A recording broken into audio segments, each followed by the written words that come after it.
Wormity es un usuario de YouTube que se dedicó durante el año 2006 a realizar trailers falsos de Spider-Man 3. Obviamente utilizaba metraje de películas anteriores del personaje, pero también películas ajenas como La Momia, Alien y Spawn. En ellos podemos ver cómo Harry utiliza el traje clásico del Duende Verde de la primera película, la llegada del simbionte como en la serie de los 90. El traje negro tenía más o menos las mismas propiedades de los cómics y Venom tenía una apariencia más robusta y más grande como en los tebeos.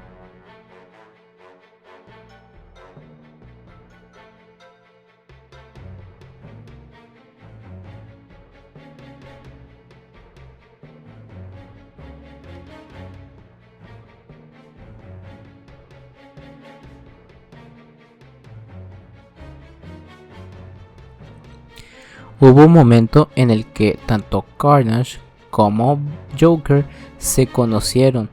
Esto fue en el cómic Spider-Man y Batman Mentes Desordenadas. Si bien al principio no se llevaban bien, dejaron a un lado sus diferencias con tal de vencer al Caballero de la Noche y al Trepador de Muros. Obviamente, en este tipo de historias los malos siempre pierden.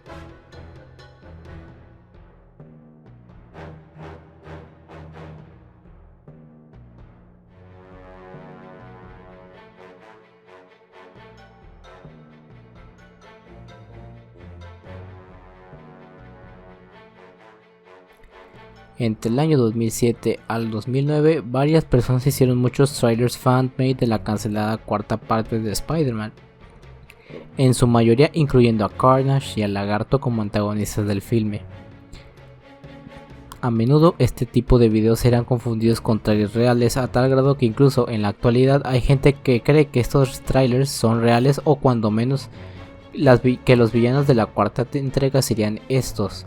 Lo que se me hace curioso es que los trailers que se hicieron en base a detalles que ya habían sido confirmados como la presencia del buitre y la gata negra eran muy pocos en comparación al de Carnage y Lizard.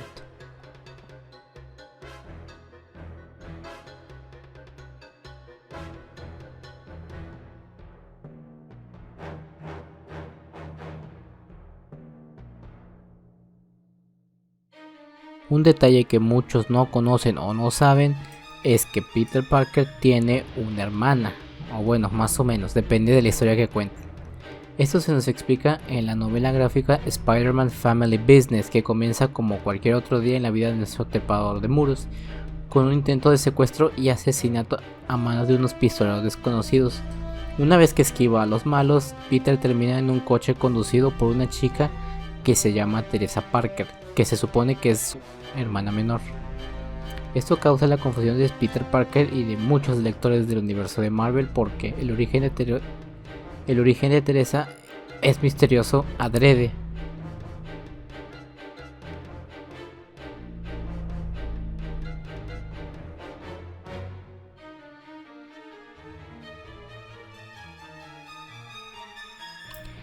Para aquellos que no lo sepan, el complejo de Edipo, de acuerdo con Sigmund Freud, es el complejo de una persona, especialmente durante la niñez, por el que manifiesta un evidente sentimiento de amor hacia el padre del sexo contrario y un sentimiento de rivalidad hacia el padre del mismo sexo. Se aplica más concretamente al de hombre por el que manifiesta amor por su madre y rivalidad hacia su padre. La cuestión aquí es que si nos basamos en lo visto en el cómic de Trouble, esto nos diría que Peter Parker parece de dicho complejo debido al parecido que tiene Mary Fitzpatrick y May Riley con los dos grandes amores de la vida de Spider-Man. En este cómic se dice que la tía May en realidad es la madre biológica de Peter Parker. Algo curioso es que este aspecto que tiene la tía May en el cómic es muy parecido al de una de las parejas más importantes de Spider-Man, que es Mary Jane Watson. Por otro lado, la madre adoptiva en este cómic se trata de Mary Fitzpatrick, más conocida como Mary Parker, que tiene gran parecido con otro de los intereses amorosos, que es Gwen Stacy. Por lo tanto, esto nos dirá que Peter aún no ha resuelto este complejo, pues en esta situación lo ha plasmado en sus dos grandes amores, Gwen Stacy y Mary Jane Watson.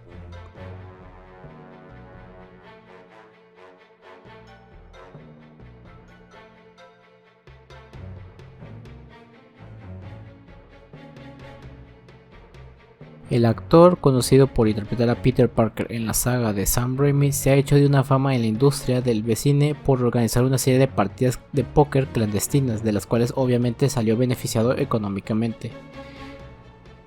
Esto se llevó a cabo durante el 2005 cuando se organizó una partida de póker con sus amigos más íntimos, de los cuales buscaba ganar la cantidad más grande de dinero posible, pues dichos participantes tenían grandes cantidades de dinero.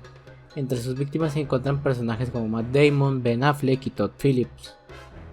Él se reunía con sus compañeros de juego en un lugar llamado The Viper Room. De acuerdo con uno de sus cómplices, Todd se encargaba de reclutar a estos actores para meterlos a jugar en dichas partidas con el fin de ganar dinero.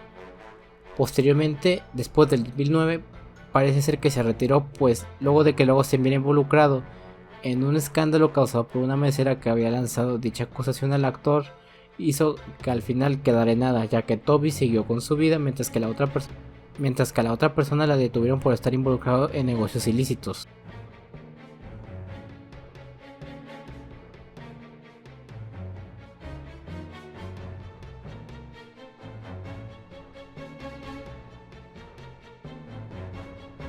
Durante el camino al estreno de Spider-Man No Way Home se filtró una escena de la película en la que claramente podemos ver a Andrew Garfield interpretando el personaje, cosa que al final sí sucedió. Sin embargo, aquí lo importante es que desde ese momento hasta el estreno de la película, mucha gente con la mollera sumida estuvo hostigando al actor, tanto en programas de televisión y entrevistas, incluso durante el estreno de su película Tick Tick Boom. Muchas personas estuvieron insiste sobre su aparición en No Way Home con tal de tener su Spider-Verse confirmado o sus 3 Tom Hollands, algo que sin duda debió de molestar al actor, ya que él como intérprete es más que Spider-Man. Lamentablemente mucha gente cuyos papás son primos no lo ve así.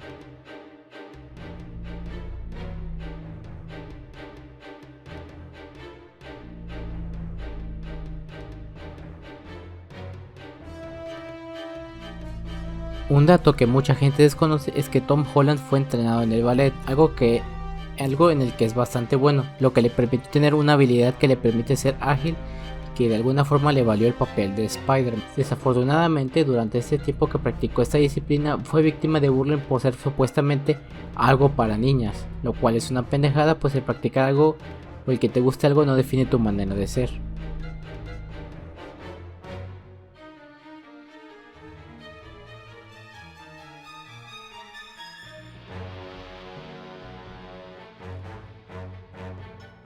La relación de Eddie Brock y Venom es cuando menos curiosa.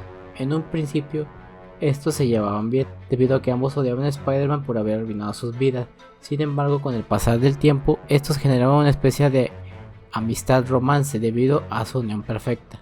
Algo a destacar es que cuando se separaron, la vida de ambos fue implicada, ya que a Eddie le dio cáncer mientras que al simbionte se le fue pasando de huésped en huésped, pero sin llenar ese vacío que dejó Eddie Brock. Tanto así que cuando el traje negro estaba en posesión de Mac Gargan, este se negaba a matar a Eddie Brock cuando era anti-Venom. Venom describe su vínculo como un matrimonio, pues le dice a Eddie que lo ama y también Eddie lo llama cariño y mi amor. Además, literalmente tienen un hijo juntos. Por otro lado, algunos ven esta relación de otra forma, ya que lo ven más como una alegoría al consumo de sustancias, ya que Eddie ve a Venom como una droga que lo beneficia, pero que en realidad lo va matando debido a lo dañino que es para su salud física y mental. Personalmente prefiero más la segunda, ya que va más acorde a la visión que le implementaron en un inicio con Spider-Man, a diferencia de esa relación toda rara entre una sustancia viscosa y un humano.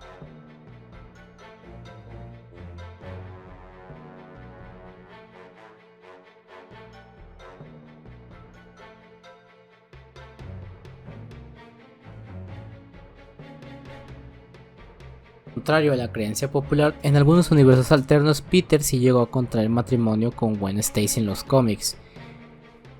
Específicamente esto se llegó a dar en los cómics mexicanos del Hombre Araña, que llegaron en el 1963 y a diferencia de los lanzamientos americanos que eran mensuales, aquí eran quincenales, por lo que hubo un punto en el que alcanzaron a la enumeración americana que se dedicaban a crear cómics de Spider-Man netamente originales, donde se enfrentaba a situaciones poco o nada tenía que ver con los cómics clásicos. Uno de los más conocidos es la boda de Peter y Gwen, que desafortunadamente al final terminó resultando en un sueño.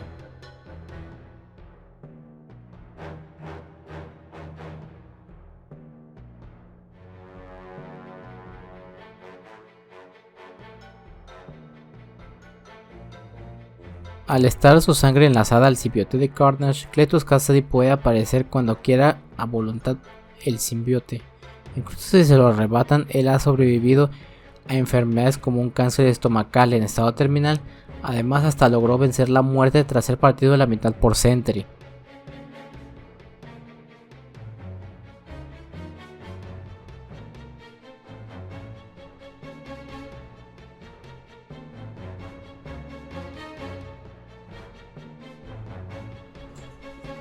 Como mencioné previamente, en otros universos Peter se ha contraído matrimonio con Gwen Stacy. Uno de ellos fue en el universo de House of M. En esta realidad, Scarlet Witch alteró la realidad para convertir a los mutantes en la clase dominante sobre los humanos. Gwen en este universo nunca fue asesinada, el tío Ben tampoco murió y además se casó con Peter y tuvieron un pequeño hijo llamado.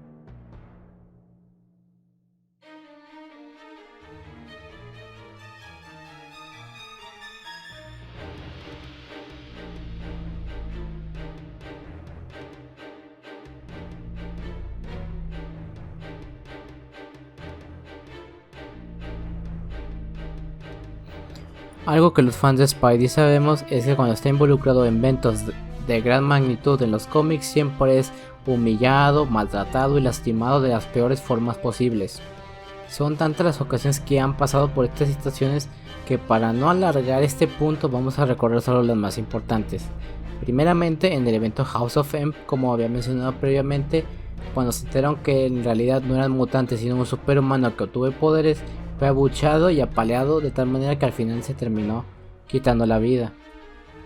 Otro caso es en Civil War, en el que tras traicionar a Iron Man, este último mandó a matar al trepamuros y como si eso no fuera suficiente, después de eso la tía May casi pierde la vida por culpa del Kingpin. Anularon su matrimonio por culpa del trato de Mephisto, todos olvidaron quién era por el hechizo de Strange y finalmente en el evento Avengers contra X-Men, este último fue abatido en combate gracias a los usuarios de la Fuerza Fénix.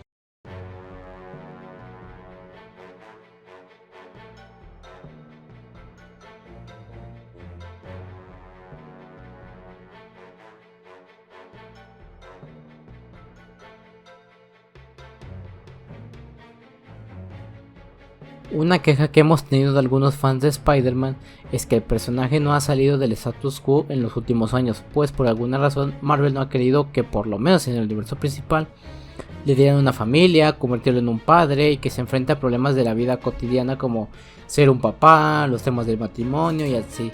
Sin embargo, otro sector de fans que por alguna razón siempre quieren ver fracasar y en ruinas al personaje, pues según ellos lo mejor de Spider-Man es cuando le pasan cosas malas o en historias donde la tragedia lo rodea. Sin embargo, lo que hace realmente buena esas historias no es que le vaya mal, sino que al igual que todos nosotros puede tener malos días, pero tiene una gran fuerza de voluntad para levantarse y seguir con su vida. Algo como lo que dijeron en The Spider-Verse. Desafortunadamente, cuando a Peter le va bien, ellos parecen disgustarse, probablemente porque así ya no se relacionan con el personaje. Y para prueba, él como mucha gente no le gustó ver a Peter millonario en la etapa de Dan Slott, aunque ahí también hay problemas con la escritura, pero eso es otro tema. Por ejemplo, que hayan anulado el matrimonio de Peter por una decisión estúpida que era, al ser Peter un adulto ya encaminado a ser padre, decidieron quitarle la madurez del personaje para que los lectores más jóvenes y los Soy Boys se relacionaran con.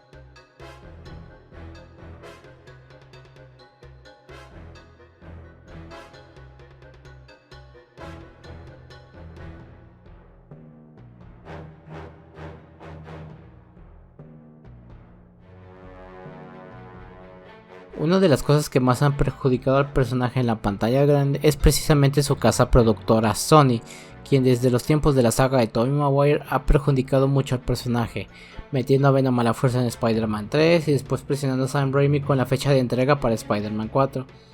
Además, en un intento por emular el éxito de las películas de Marvel Studios, decidieron hacer un universo cinematográfico fallido con la saga de Amazing Spider-Man, haciendo películas para los Seis Siniestros, Venom, algún personaje femenino y obviamente las secuelas de esta saga. Sin embargo, debido a que querían abarcar tantas cosas en la segunda película, esta fracasó y se canceló dicho universo, tomando la decisión de mejor hacer un trato con Marvel Studios para que se uniera al MCU.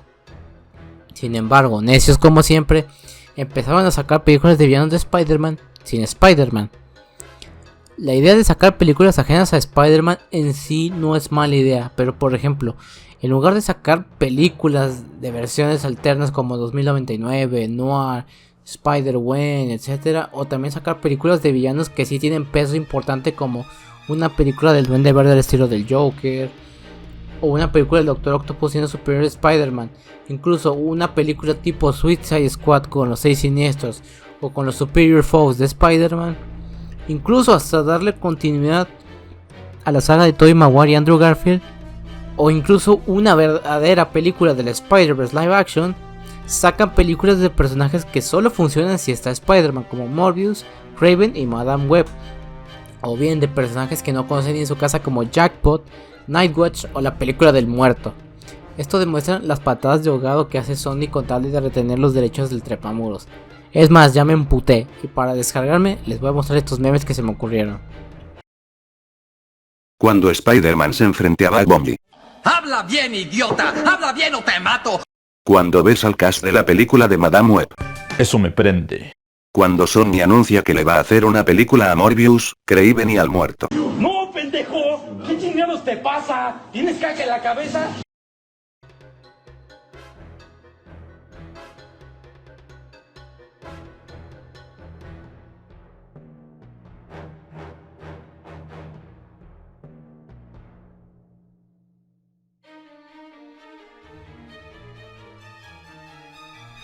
De acuerdo con los creadores de Carnage, su aspecto rojo ensangrentado tuvo como inspiración la epidemia del VIH, principalmente porque es una de las formas en las que se puede contagiar.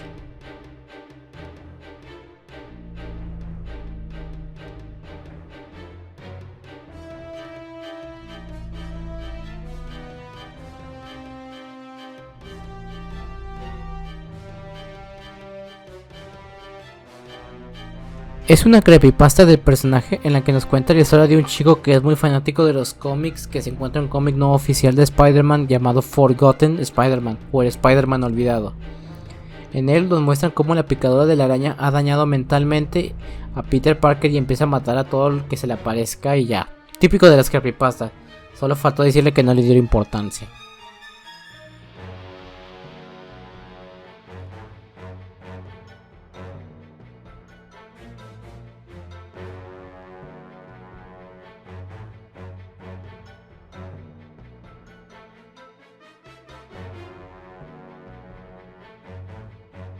En una entrevista, Tom Hardy comentó que él se sentía muy acomplejado por su altura, ya que de acuerdo con los estándares de belleza masculino, él debería medir mucho más como 1,80 o 1,90. Pues recordemos que el actor mide alrededor de 1,70. Esto lo acomplejó durante mucho tiempo y sin embargo, esto parece que lo ha superado.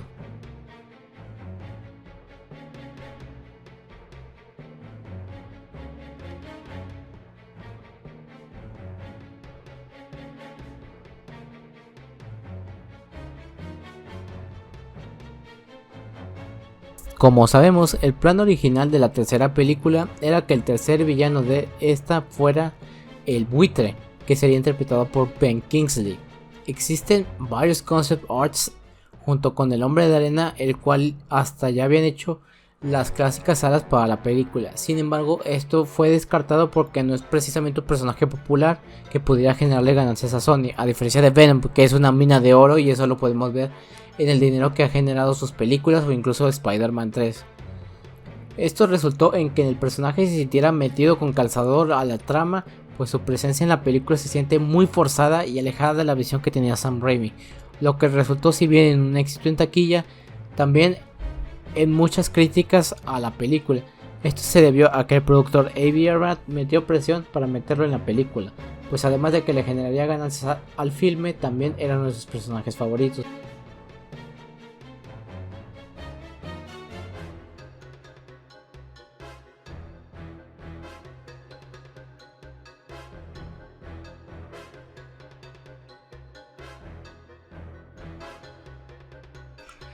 Similar al personaje de Monster Hawk del juego de Spider-Man de PlayStation 1, en algún momento el simbionte rojo se llegó a fusionar con otro de los villanos de Spider-Man, en este caso el Duende Verde. En la historia de Red Goblin, escrita por Dan Slott, Para celebrar el número 800 de The Amazing Spider-Man, Osborn se unió al simbionte Carnage para convertirse en el Red Goblin.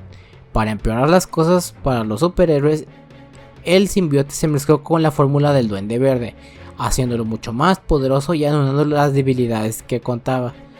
Se necesitó de un gran esfuerzo de Spider-Man y de sus amigos para detener a esta amenaza, y aún así hubo bajas. Aunque el personaje se encuentra inactivo en este momento, en cualquier punto de la historia puede regresar.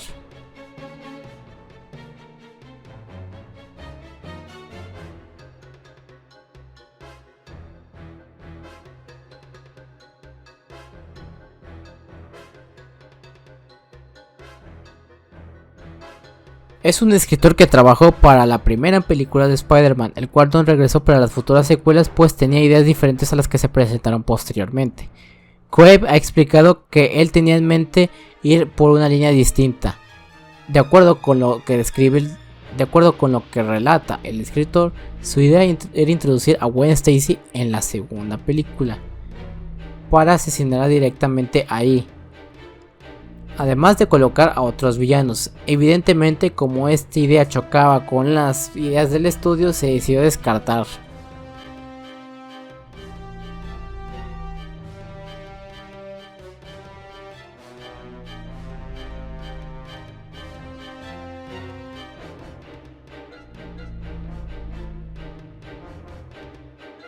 Durante etapas tempranas de la preproducción de Spider-Man 4, se tuvo pensado en la inclusión de los 6 siniestros propuesto por Sam Raimi. Sin embargo, esta idea nunca llegó lejos, ya que Sony se mostró reacia a hacer otra película de Spider-Man con más de 2 villanos después de lo que sucedió con Spider-Man 3.